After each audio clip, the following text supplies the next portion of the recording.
بسم اللہ الرحمن الرحیم الحمد للہ رب العالمین الحمد للہ کما ہوا اہلہ رب اشرح لی صدری ویسر لی امری واحلل عقدۃ من لسانی یفقہوا قولی۔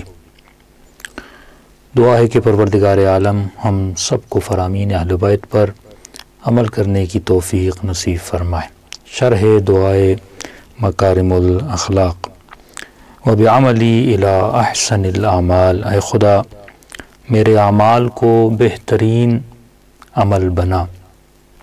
یہاں پر مولا ہر چیز اللہ سے بہتر مانگ رہے ہیں اور بہتر کرنے کی طلب ہے، یعنی انسان اپنی آخرت کے لیے کبھی بھی کم پر راضی نہ ہو۔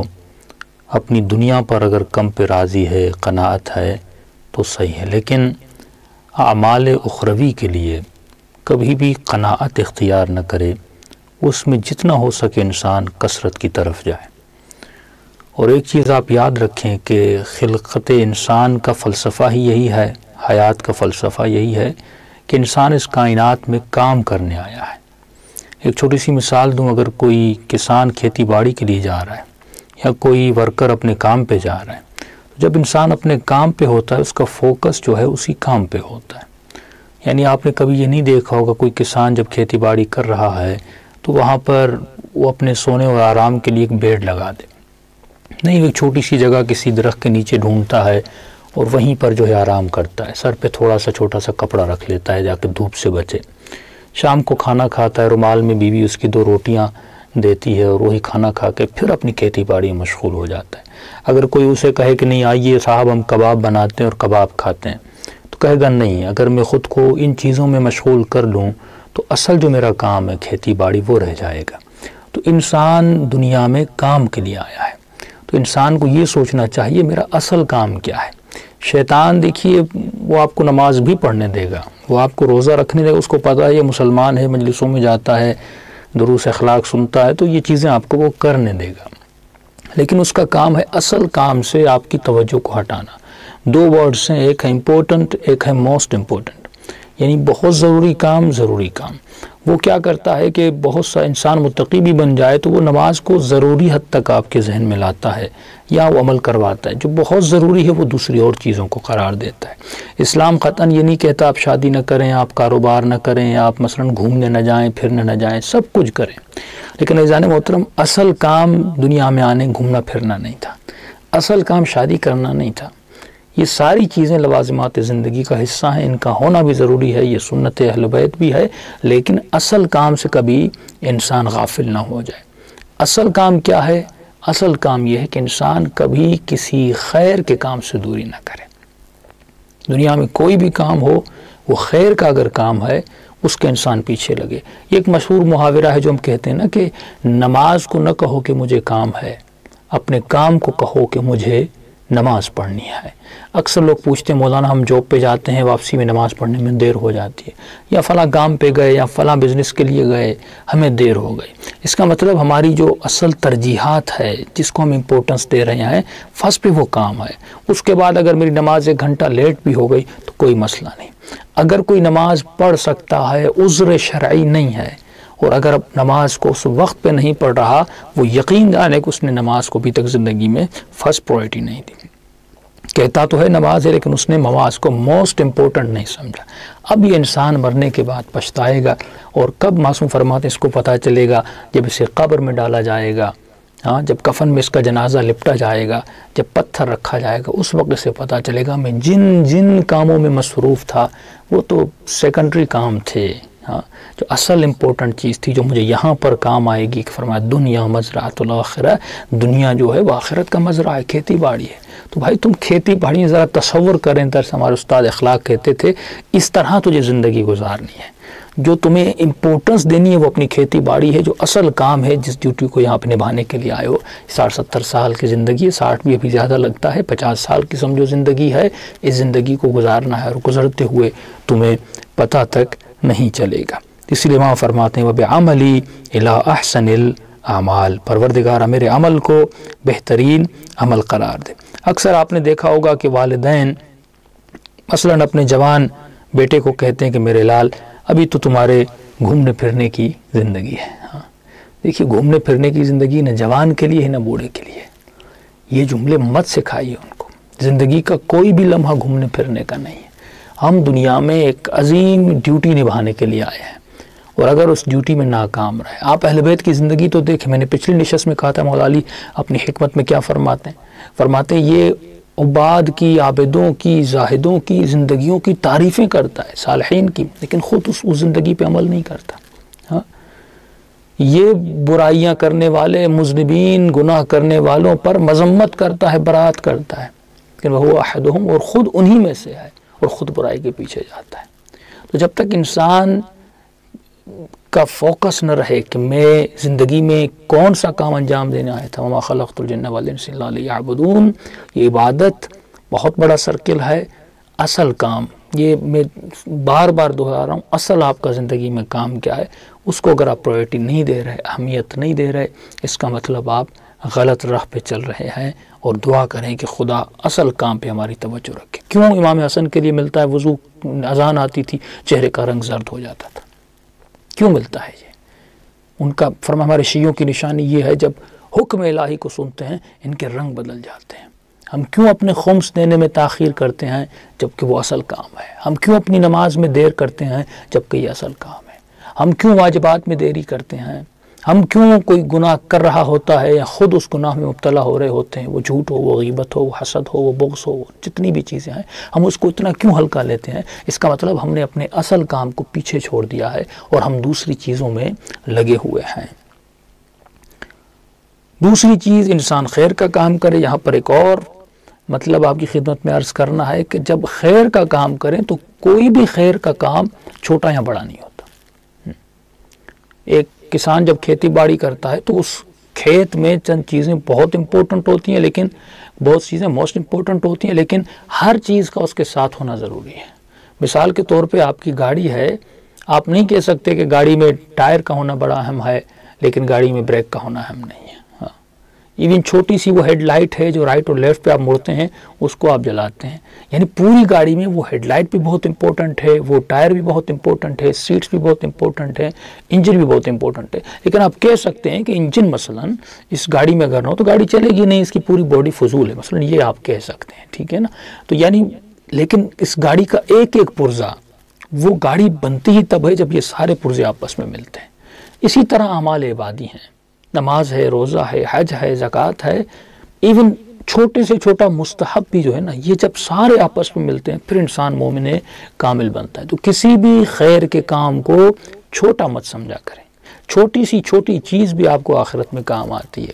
اس کی مثال ایسے ہے، جب آپ کسی میکینک کی دکان پہ جاتے ہیں، اس نے اپنے باکس میں فضول سے فضول چیزیں رکھی ہوتی ہیں، چھوٹے سے چھوٹا پیچ، چھوٹی چھوٹی سوئی، جو بھی چیز ہوتی ہے، اور جب آپ اس سے کہیں کہ آپ نے کیوں رکھے ہیں، اتنا وزن رکھا ہوا ہے، اس کو پھینک دیں، تو وہ کہے گا کہ نہیں، یہ پرزہ بہت معمولی ہے، ابھی میرے کام نہیں آ رہا، ہو سکتا ہے 1 سال تک بھی میرا یہ پرزہ کام نہ آئے.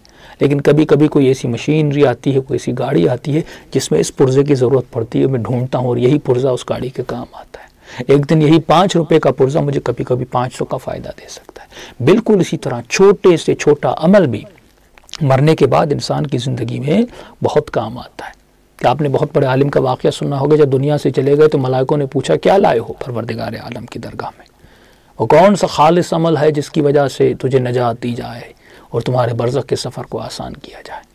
تو اس نے کہا میں نے اتنی کتابیں لکھی، میں نے اتنے خطابات کیے، میں نے یہ کیا وہ کیا. ان سب نے کہا نہیں، اگر تم نے کتابیں لکھی اس سے تمہاری شہرت ہوئی، اگر تم نے یہ کیا تجھے معاوضہ ملا، لوگوں نے تمہاری عزتیں کی، لوگ آگے پیچھے تھے، ظاہر ہے یہ نتائج جو تم نے خیر کے کام کی دنیا میں بھی تجھے میں. ایک ایسا کام بتاؤ جو خالصتاً فی سبیل اللہ کے لیے ہو. تو کہتا ہے میں نے بہت سوچا، مجھے یاد آیا ایک دن ایک ماں تھی، اس کی گود میں ایک یتیم بچہ تھا. ماں بہت غریب تھی، بچہ بار بار کہہ رہا تھا ماں مجھے سیب لے کر دو، لیکن ماں کے پاس پیسے نہیں تھے. میں نے وہ سیب لیا اور وہ سیب، بچہ کیونکہ روتا ہوا ماں کے کاندھے پر تھا اور میں نے وہ سیب بچے کے ہاتھ میں دیا. ماں نے نہیں دیکھا, کسی دکاندار نے نہیں دیکھا, بس میں جان رہا تھا, بچہ جان رہا تھا, لیکن نہ بچہ مجھے جانتا تھا نہ میں بچے کو جانتا تھا. ایک ایسا کام جو میں نے صرف پروردگار عالم کے لیے کیا, جس کام کو اس نے زندگی میں شاید کاؤنٹ ہی نہ کیا ہو. ایسے بہت سارے ایسے چھوٹے کام ہیں جن کو ہم بہت ناچیز سمجھتے ہیں, یا شاید ہم اپنی نماز کو, اپنے روزے کو بہت بڑا سمجھ رہے ہوں اور ان چھوٹے مستحبات کام کو بہت کم سمجھ رہے ہوں. لیکن عزیزان محترم, آخرت میں دیکھ رہے ہیں کہ انسان کی قبر سے نجات کے لیے وہی چھوٹا کام آتا ہے. تو پہلا بات دنیا میں مقصد یہ ہے کہ ہم کام خیر کرنے آئے, اور دوسرا پوائنٹ یہ ہے کہ انسان کسی بھی خیر کے کام کو چھوٹا مت سمجھنا. چھوٹا بڑا نہیں ہوتا. یہ چھوٹا کام اس پرزے کی طرح, جس طرح مستری کو کبھی کام آ جاتا ہے, مرنے کے بعد یہ چھوٹا کام تجھے بھی کام آئے گا. ایک شخص کہہ رہا ہے کہ میں گلی سے گزر رہا تھا اور میں نے ایک خاتون کو دیکھا, کافرہ خاتون ہے, اور میں نے دیکھا بھوکے کبوتر ہیں, ان کبوتروں کو وہ دانہ کھلا رہی ہے. میں نے کہا خاتون تم تو کافر ہو, یہ عمل تیرے کیا کام آئے گا؟ ایک گویا میں نے اس پر طنز کیا. تو کہتا کافی عرصہ گزرا, میں حج پر گیا, جب میں طواف خانہ خدا کر رہا تھا اس کے درمیان میں نے اسی خاتون, کافرہ خاتون کو دیکھا. میں نے دیکھا حالت احرام میں اور حج کے طواف میں مشغول ہے. میں نے کہا خاتون تم تو کافر ہو, تم یہاں پہ کیا کر رہے ہو؟ اس نے کہا وہی عمل جس کو تم نے بہت ناچیز سمجھا تھا, خدا نے میرے اسی عمل کی وجہ سے مجھے توفیق دی, میں مسلمان بنی اور آج طواف کعبہ کر رہی ہوں. تو کبھی ایک چھوٹا سا کام, کبھی آپ نے سوچا ہے گھر سے نکلتے وقت کسی کو مومن کو سلام کرے, کتنا اس کا استحباب ہے. ہم اس سلام کو دریافت کرتے ہیں, بھائی مسلمان سامنے گزر رہا ہے, سلام کرنے میں کیا ہے؟ معصوم فرماتے ہیں اس طرح سلام کرو, مسکرا کر, خوشی سے سلام کرو, تمہارے چہرے کو مسکراتا ہوا دیکھ کر سامنے والے کے دکھ مٹنے چاہیے. یہ ایک چھوٹا سا سلام ہے, اس میں بھی ہم کنجوسی کرتے ہیں, سمجھتے ہیں سلام کا ثواب کیا ہے. لیکن یہی چھوٹا سا عمل انسان کی دنیا اور آخرت کو آباد کر سکتا ہے. یہی چھوٹا سا عمل انسان کی قبر میں انسان پر قبر کو کام آ سکتا ہے. لیکن مسئلہ کیا ہے؟ انسان جب بھی کام کرتا ہے, اس لیے معصوم فرماتے گناہ بھی کرو تو اس سے چھوٹا مت سمجھو. جس نے اپنے گناہ کو چھوٹا سمجھا اس کو بہت بڑی سزا ملے گی. اسی طرح خیر کا کام ہے, چھوٹا اس میں بڑا نہیں ہوتا. ایک واقعہ ملتا ہے, ایران میں ایک بادشاہ گزرے, ناصر الدین شاہ. انہوں نے ایک زندان بنایا جس زندان میں مشقتی یعنی بہت سخت سزائیں دی جاتی تھی. اس کو میر غضب کہتے تھے. تو ان کا جو اوپر سمجھے زندان کو سنبھالنے والا تو اس کو میر غضب کہتے تھے. آپ اپنی اردو میں ہم جلاد بھی کہہ سکتے ہیں. تو زندان کا شخص, اس لیے بتا رہا ہوں کیونکہ یعنی سمجھو جو بندہ اتنا قسی القلب ہو, جو زندان میں اتنی مشقتیں اور سزائیں دی جاتی ہوں, اور وہاں زندان کا وہ ہیڈ ہو, تو یہ شخص خود جو زندان باندھ تھا کہہ رہا ایک دن, یا دروغہ کہیں, ایک دن میں گزر رہا تھا, وہ خود کہتا ہے راستے سے, تو مجھے ایک جگہ تھی, وہاں سے مجھے آواز آ رہی تھی, کسی حیوان کے چیخنے کی آواز. تو میں آگے بڑھا, دیکھوں یہ آواز, اتنی دردناک آوازیں تھیں. آگے بڑھا, میں نے دیکھا ایک کتیا ہے, وہ نیچے ہے اور شاید زخمی ہے, اوپر آ بھی نہیں سکتی, اور اس کے تقریباً 4-5 بچے ہیں, اور وہ ماں کا دودھ پی رہے ہیں. لیکن کیونکہ وہ نحیف اور لاغر اور بہت کمزور ہو چکی ہے, لہٰذا دودھ تو تھا نہیں, تو وہ بچے پی رہے تھے, اس کو بھی تکلیف ہو رہی تھی, اور ظاہر یہ وہاں پر چیخ رہی تھی. کہتا اس زمانے میں یہ تہران میں قحط آیا تھا اور روٹی بہت مہنگی تھی. میں نے سوچا اب کروں تو کیا کروں, دل پہ رحم آیا, اور میں سیدھا نانوا کے پاس گیا. میں نے ایک روٹی لی اور نیچے اس کی طرف روٹی پھینکی. تو اس نے کھائی, اور پھر میں گیا, میں نے کہا آج تو میں اس کو روٹی دوں گا, اب یہ توانا بھی نہیں ہے, ابھی اس نے بچوں کو پیدا کیا ہے, بچے بھی بھوکے ہیں, یہ بھی بھوکی ہے. تو میں نانوا کے پاس گیا. میں نے نانوا کو کہا کہ 1 مہینے کی روٹی کے یہ پیسے لے لو, روزانہ اپنے شاگرد کو کہنا یہ 1 روٹی جا کر وہاں پر پھینک کر آئے. میں بھی آیا کروں گا, چیک کروں گا, کبھی میں آیا کروں گا, کبھی تم اپنے شاگرد کو بیٹھنا, لیکن خصوصاً یہ تمہیں سفارش کر رہا ہوں, بھیجنا ضرور, ایک حیوان وہاں پر بھوکا ہے. کہتا میں دوپہر کا وقت ہے, گھر چلا گیا, اور اس داروغے کی 2 بیویاں تھیں. ایک بیوی جو سینٹرل سٹی میں کہیں اس کے ساتھ رہتا تھا, ایک تھوڑی شہر سے تھوڑا دور تھا اس کا گھر.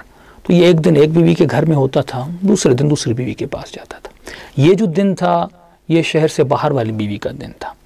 تو ظاہر اس نے اس کو بولا بھی ہوا تھا کہ میرے پاس آنا, میں نے کھانا شانا تمہارے لیے بنایا ہے تو ضرور آنا. تو یہ گھر گیا, اس نے دوست اس کے کچھ آئے ہوئے تھے دوپہر کے بعد, شام تک دوستوں کے ساتھ بیٹھا. اب اس نے کہا دوستوں کو رخصت کا وقت ہے, میں دوسری بیوی کے پاس جاؤں گا, اس نے کھانا بھی بنایا.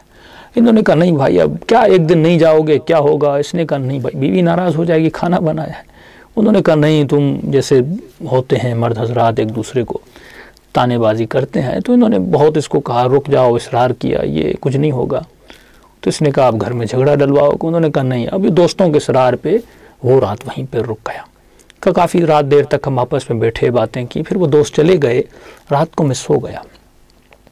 عجیب ہے، خواب کے عالم میں کہتا ہے میں نے امام زین العابدین علیہ السلام کو دیکھا۔ ایک چھوٹا سا عمل انسان کو زیارت معصوم کروا دیتا ہے۔ امام نے فرمایا داروغ آج تمہاری موت لکھی ہوئی تھی، لیکن تمہارے ایک عمل کی وجہ سے خدا نے تمہاری موت کو تم سے دور کر دیا۔ فرمایا دوسری بشارت ہمیں تمہیں دے رہے ہیں کہ تمہاری موت جب آئے گی تو تم میرے بابا کے روضے کے قریب ہوگے، یعنی امام حسین علیہ السلام، تو وہیں پہ تمہیں دفن کیا جائے گا کربلا کی سرزمین پر۔ تو اس نے کہا کہ مولا مجھے میری موت آج کیسے واقع ہونی تھی؟ کہ آج اگر تم اپنی اس دوسری بیوی کے گھر جاتے، اس نے تمہارے کھانے میں زہر ملایا تھا۔ ظاہر ہے جب تم نے دوسری شادی کی ہے تو وہ برداشت نہیں کر پائی ہے، اور حسد جو ہے انسان کو کون کون سے کام کرواتا ہے۔ تو اس نے کہا جب صبح جاؤ تو فلاں جگہ پر، امام نے اس کو ایڈریس بتائی کہ فلاں جگہ پر زہر پڑا ہوا، اسے وہ دکھانا تاکہ اسے پتہ چلے کہ تمہیں معلوم ہو چکا ہے۔ اور امام نے فرمایا اس پہ ظلم مت کرنا، اسے مارنا مت، کچھ بھی نہیں کرنا، اور اسے سمجھانا اگر وہ توبہ کر کے اپنے عمل پہ پشیمان ہو تمہارے ساتھ رہے، لیکن اگر نہیں رہنا چاہتی، خود تم سے علیحدگی اختیار کرنا چاہتی، اس سے بدتر کہ تمہیں قتل کر دے، اچھا ہے تم سے الگ ہو جائے۔ کہتا دوسرے دن صبح ہوئی میں اٹھا اور اس بیوی کے گھر گیا، جیسے گھر میں داخل ہوا بیوی نے برا بلا کہنا شروع کر دیا، مجھ گالم گلوچ کرنا شروع کر دی، میں نے کھانا بنایا تھا لیکن تم اپنے وعدے پہ نہیں رکے اور گھر پہ نہیں آئے، دوسری بیوی کے پاس رہ گئے، جاؤ کچن میں دیکھو میں نے کھانا بنایا تھا۔ یہ اس کا ہاتھ پکڑ کے کچن میں لے جاتا ہے، اور وہاں جہاں پہ اس نے وہ زہر چھپا کے رکھا تھا وہ زہر نکالتا ہے، کہتے یہ زہر تم نے کل کھانے میں لایا تھا۔ بہت شرمندہ ہوئی، اس نے کہا مجھے پتہ چل چکا ہے۔ اور کیسے پتہ چلا؟ اس نے کہا مجھے میرے امام زین العابدین نے رات کو میں نے مولا کو خواب میں دیکھا تھی، سارا کچھ مولا نے مجھے بتایا ہے۔ بہت بیچاری شرمندہ ہوئی اور وہ پشیمان ہوئی۔ تو اس نے کہا میں کچھ نہیں کروں گا، پھر بھی میرے ساتھ رہنا چاہتی ہوں، حالانکہ تمہیں معلوم ہے میری 2 بیویاں ہیں، اگر تمہیں یہ قبول ہے اس فکر کے ساتھ اور اس ماحول میں رہنا چاہتی ہو تو ٹھیک ہے، نہیں رہنا چاہتی میں تمہیں آزاد کر دوں گا۔ اس نے کہا کہ نہیں، اب میں جب بھی تمہارے چہرے کو دیکھوں گی میں تمہارے سامنے شرمندہ ہوں گی، پشیمان ہوں گی۔ ایک ایسی عورت جس نے بیوی کو زہر دینا چاہا تھا، تو میں اب تمہاری آنکھوں میں آنکھیں ملا نہیں سکتی، تو لہٰذا تم سے درخواست ہے مجھے آزاد کر دو۔ اس نے اس کو آزاد کیا کہ تھوڑا عرصہ گزرا، یہ اس جو نوکری تھی اس کی ظالمانہ نوکری تھی وہ بھی اس نے چھوڑ دی۔ اس کے بعد کہتا ہے ایک دن یہ قافلہ جا رہا تھا تہران سے کربلا کی طرف، یہ اس قافلے کے ساتھ وہاں گیا اور وہیں پہ رک گیا اور وہیں پہ امام کی زیارتیں کرتا رہا، اور وہیں پہ اس کی روح پرواز کر گئی اور اسے وہیں پر دفن کیا گیا۔ فیضان محترم آپ نے دیکھا کہ انسان کا ایک چھوٹا سا عمل اس کو کتنا پروردگار عالم جزا دیتا ہے۔ ایک چھوٹے سے عمل کی جزا اتنی بڑی ہے کہ وہ اس کی برائی اس سے چھوٹ جاتی ہے۔ یعنی ایک چھوٹے سے حیوان کو آپ نے کبھی سوچا ہوگا جس سے امام کی زیارت بھی ہو، زندگی بھی بچ جائے اور عاقبت بخیری، جو کائنات کی سب سے بڑی دعا ہے نا، عاقبت بخیری، جو نماز میں خدا کہتا ہے اہدنا الصراط المستقیم، یہ عاقبت بخیری کی دعا ہے۔ اسی لیے اللہ کے قرآن میں آواز آتی ہے نا، هل جزاء الاحسان الا الاحسان، اے میرے بندے جب تو کوئی نیکی کرتا ہے، اچھائی کرتا ہے، اس کا جواب بھی اچھائی سے پروردگار عالم دیتا ہے۔ یہ آیت سورہ رحمان کی آیت ہے۔ اب کچھ چیزیں اپنے جوانوں کے لیے عرض کر دوں، یہ آیتیں بوڑھوں کے لیے نہیں ہیں، یہ جوانوں کے لیے ہیں۔ فیہن قاصرات الطرف لم یطمثہن انس قبلہم ولا جان فبأی آلاء ربکما تکذبان۔ فرمایا جب بہشتیوں کو، جنتیوں کو جنت میں لے جایا جائے گا، وہاں پر قاصرات الطرف ہیں، جو حوریں ہیں ان جوانوں کو ملیں گی۔ یہ غور سے سنیں، قرآن سے لطف لیں، یہ صرف سنیں مت، اس کی منظر کشی کریں، تب جا کے آپ کا ایمان تر و تازہ ہوگا اور دنیا کی ان کثافتوں سے، نجاستوں سے اور غلاظتوں سے آپ جوان خود کو بچا سکیں گے۔ قاصرات الطرف، طرف کہتے ہیں دیکھنے کو، یعنی ایسی حوریں ان کو دی جائیں گی جنہوں نے اپنی نگاہوں کو کبھی کسی نامحرم کی طرف نہیں بڑھایا۔ قاصرات الطرف ہیں، جنہوں نے اپنی نگاہوں پر کنٹرول کیا ہے، کبھی ان کی آنکھ کسی نامحرم کی طرف نہیں گئی۔ آج دنیاوی عورتیں کیسی ہیں؟ ہاں، فلاں مرد خوبصورت ہے، فلاں بدصورت ہے، فلاں کی شکل ایسی ہے، فلاں کی شکل ایسی، یہ قاصرات الطرف نہیں ہے۔ خدا جنتی عورتوں کی صفات کو بیان کر رہا ہے کہ ان کی آنکھوں میں حجب اور حیا اتنا ہوتا ہے وہ کسی نامحرم کی طرف نہیں دیکھتی۔ یہ کا بجائے کہ وہ بحثیں کرنے لگیں کہ فلاں مرد کی شکل کیسی ہے، یہ نیٹ نے، میڈیا نے انسان کو بڑا بے حیا بنا دیا، اس کی آنکھوں کو بے حیا بنا دیا۔ یہ صفات جنتی مردوں کی صفات پڑھیں، جنتی عورتوں کی صفات پڑھیں، یہ صفات اگر ہمارے وجود قاصرات و طرف آئیں، دوسری صفت کبھی نامحرم کو انہوں نے، ایسی عورتیں جو کبھی کسی نامحرم کو ان کی آنکھوں نے دیکھا نہیں ہے، لم یطمثہن انس قبلہم ولا جان۔ دوسرے فرماتے ہیں کہ کبھی بھی کسی نامحرم مرد نے انس اور جن میں سے، نہ کبھی کسی انسانوں میں سے، نہ کبھی کسی جنوں میں سے ان حوروں کو مس تک نہیں کیا، ان کا ہاتھ کبھی ان تک پہنچا نہیں۔ یعنی اتنی سیانت، یعنی اتنی نجابت۔ تیسری چیز فرماتے کأنہن الیاقوت والمرجان، ان کی مثال ایسے ہے، اب یہ اللہ شبیہ تشبیہ پروردگار عالم بھی بڑی خوبصورت تشبیہ ہے۔ فرمایا کأنہن الیاقوت، وہ یاقوت کی طرح ہے۔ یاقوت ایک ایسا پتھر ہوتا ہے جو شفاف ہوتا ہے اور لال ہوتا ہے۔ اب اللہ ان کی رنگت کیسی ہوگی؟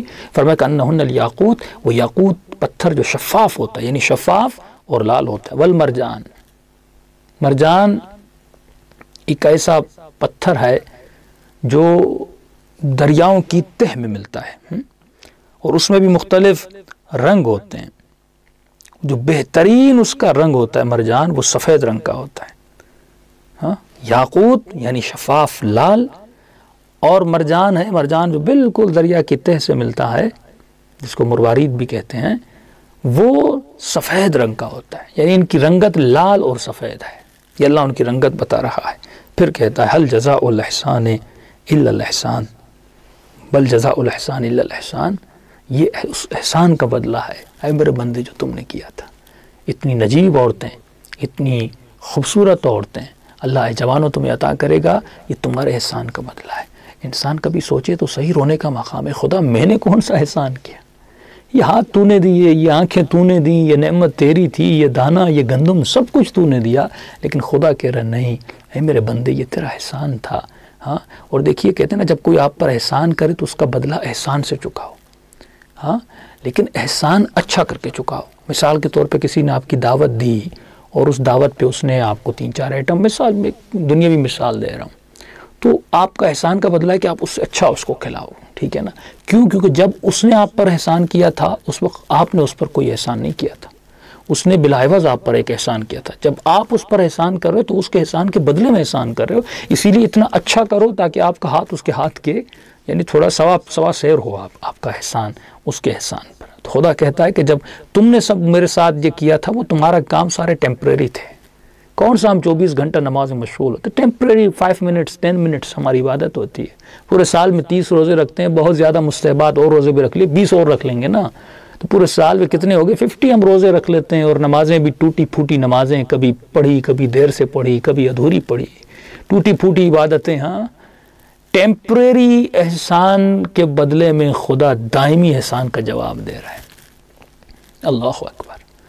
قرآن بھی عجیب نعمت الہی، ہم نے تفسیر کے دروس بھی شروع کیے، وہ بھی سنا کریں۔ قرآن دل کو اتنا نورانی کرتا ہے، اتنا یقین آپ کے وجود میں پیدا کرے گا، وہ یقین جو کربلا والوں کے پاس تھا۔ تو مولا فرماتے ہیں جو یقین پہ آ جاتا ہے، ہم نے پچھلی نشست میں بیان کیا تھا کہ اس کے اربن اربا، اس کے بدن کو ٹکڑے ٹکڑے کیا جائے، ذرہ برابر وہ یقین سے پیچھے نہیں ہٹتا۔ یہ یقین آپ کے وجود میں قرآن پیدا کرتا ہے۔ تو یہ نعمتیں، تو آپ کہیں کہ مولانا آپ نے یہ باتیں تو جوانوں کے لیے، کہیں بوڑھوں کا کیا ہوگا؟ تو قبلہ یہی بوڑھے جنت میں جا کے جوان ہو جائیں گے، تو یہ جنت ہے ہی جوانوں کے لیے، تو ہر کوئی وہاں پر جوان ہوگا اور حشاش بشاش ہوگا۔ تو ایک چیز میں آپ سے سوال کروں، یہ صفات جو خدا بتا رہا ہے، جن کی شکلیں، جن کی رنگت لال، شفاف لال رنگ، اور سفید ہوں گی اس مروارید کی طرح، اس ہیرے کی طرح سمجھے سفید ہوں گی، اور ایسی نجیب اور ایسی پاک جس کو نہ کسی انس نے نہ کسی جن نے ہاتھ تک نہیں لگایا، اور ایسی ان کی آنکھیں پاک، انہوں نے کبھی بھی کسی نامحرم کو نہیں دیکھا۔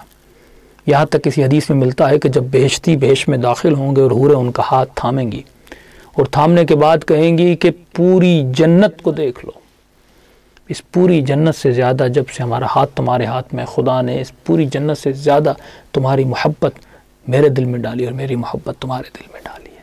یہ اس محبت کا معیار ہوگا۔ تو آج جوان سوچے، اللہ مفت میں ایسی حوریں تمہیں عطا کرے گا، ایسی جنتیں تمہیں نعمتیں عطا کرے گا، تم اس کو کس کے بدلے میں اور کس کے عوض میں جانے دے رہے ہو؟ کن خواتین کے پیچھے تم لگ جاتے ہو؟ آج جوان کن کی تعریفیں کرتا ہے؟ وہ کرپٹ، وہ بد کردار، وہ جن کیریکٹر لیس جو عورتیں ہیں، جو روزانہ کبھی کسی ایکٹر کے ساتھ کبھی کسی ایکٹر کے ساتھ، آج جوان اس کی تعریفیں کرتا ہے، اس کے حسن میں مبتلا ہو کے یہ نجیب ترین حوریں جو اس کو ملنے والی ہیں ان کو ٹھکرا دیتا ہے۔ آج روڈ پہ چلتے ہوئے، بازاروں میں چلتے ہوئے، بسوں میں اور سفر میں چلتے ہوئے، پتہ نہیں کون سی عورتیں، کیسی عورتیں جن کا حسن بھی حسن زوال نہیں ہو، زوال پذیر حسن ہے جو ختم ہونے والا ہے، ان کے پیچھے لگ جاتا ہے۔ اور یہ نعمتیں جو پروردگار عالم کی، تو دیکھیں انسان کے سودے کتنے گھاٹے والے ہیں، یعنی گندگی کو اختیار کرتا ہے اور نجابت کو چھوڑ دیتا ہے۔ تو یہ وہ تقوی ہے جو انسان، یہ وہ پرہیزگاری ہے، یہ وہ آنکھ ہے، یہ بصارت کی آنکھ ہے جو خدا ہر کسی کو نہیں دیتا۔ یہ اسی کو دیتا ہے جو فرامین اہل بیت میں خود کو ڈبوئے، جو خود کو تفسیر قرآن اور قرآن کے وجود میں ڈال دے۔ اس کے بعد یہ وہ پردے ہیں نا، کشف الغطاء، یہ وہ پردے ہیں جو خدا آنکھوں سے ہٹاتا ہے۔ یہ نہیں کہ آپ کسی کی اصل شکل دیکھیں، انہی معارف کو سمجھیں، سورہ رحمان کو پڑھیں، کیسی کیسی نعمتیں، وہ صفات نجابت جو خدا بیان کر رہا ہے، اور ہم کس کے بدلے میں اس کو چھوڑ رہے ہیں۔ ایک ایسی لڑکی، ایک ایسی عورت جس کا کردار اتنا اعلیٰ ہے، جس کی صفات نے اتنی اعلیٰ ہیں، جو ختم ہونے والی چیز ہے، اس کی وجہ سے ہم اپنی قیامت کو، ہم اپنی آخرت کو تباہ و برباد کر رہے ہیں۔ اسی لیے مرحوم طبرسی اپنی تفسیر مجمع میں بیان کرتے ہیں نا کہ وہاں پر پروردگار عالم ان بہشتی عورتوں کے دلوں میں ایک ایسی محبت تمہاری ڈالے گا کہ وہ خود کہیں گے الحمدللہ، جب سے یہ محبت ہمارے دل میں آئی ہے ہم تمہارے علاوہ کسی اور کا سوچنا محال ہے۔ یعنی وہ محبت جنت کے ماحول میں ہوگی جس کا تصور انسان کر بھی نہیں سکتا۔ تو انسان تجھے چاہیے نماز پڑھو، روزہ رکھو، حرام کی نگاہ سے بچو، نگاہوں کو جھکا کر رکھو، حرام جگہ پر دوسری جگہوں پر نہ جایا کرو۔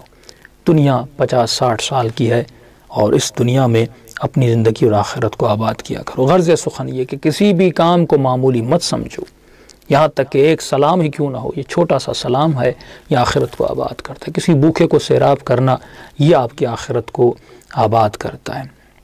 ایک چھوٹی سی مثال دوں اور آپ کی زحمت کو تمام کروں۔ دیکھیے جناب حر نے 2 کام کیے تھے، ان 2 کاموں کی وجہ سے جناب حر کتنے اعلیٰ بن گئے۔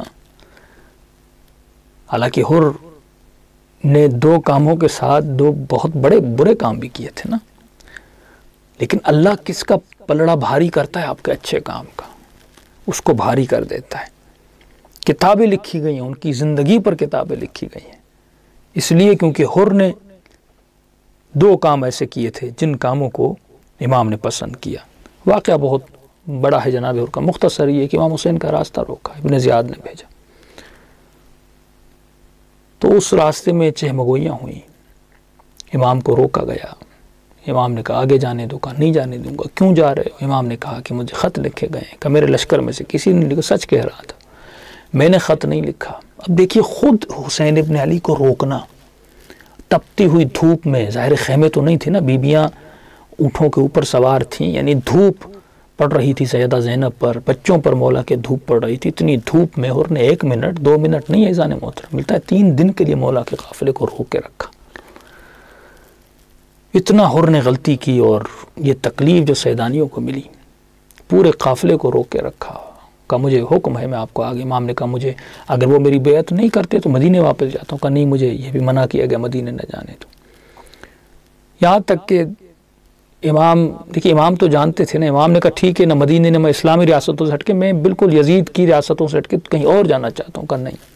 اس نے پھر پیغام بھیجا ابن زیاد کو، میں کروں تو کیا کروں؟ اب جب تک پیغام آتا امام چل رہے تھے، یہ حر بھی امام حسین کے پیچھے پیچھے جا رہا تھا، کیونکہ امام کو ایک مقام تک پہنچنا تھا، وہ مقام کربلا تھا۔ جب وہاں پہنچ گئے پھر روکا گیا تو امام کو تو وہیں پہنچنا تھا نا جس زمین پہ امام حسین کو روکا گیا۔ بہرحال جب روکا تو امام حسین نے کہتے امام نے پھر آگے بڑھنا چاہا، حر نے امام کو بڑھ کے روکنا چاہا، تو روکنا چاہا، یہاں بڑی سخت کلام ہے۔ اس وقت امام نے ایک جملہ کہا تھا، ثقلت کا امک، تیری ماں تیری عزا پہ بیٹھے گا۔ یہ جملہ حر نے سنا تو حر نے کہا آپ نے میری ماں کو اچھے جملے سے نہیں کہا۔